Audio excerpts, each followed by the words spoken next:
much input did Donald Trump actually have into the production of the show? Was he the leader in terms of who was on the show? Was he the leader in terms of who got hired, who got fired? Well, he didn't really have that much control over who was in the show. That was cast by Mark Burnett and the various people based on whatever the concept of the show was that season. The one thing he was in control of was once he got into the boardroom, he had the ability to say who is fired and who is hired. And he would use his own sort of strange way to do that.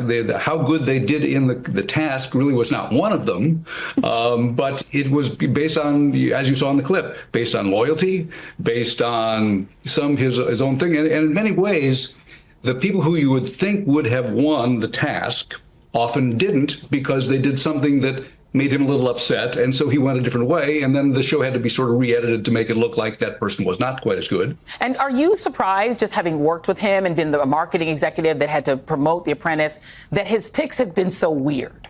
No, not really. The criteria that he's using is firstly loyalty, and secondly, in that same vein, sort of a 1+ version of that, was how well his people who he's selected will do his bidding for whatever he wants. Next is how much they have praised him, because that is very important to him, how much they given him, and that how public that was done. And then next, he is sort of being his own casting agent. It's sort of how they look in the job.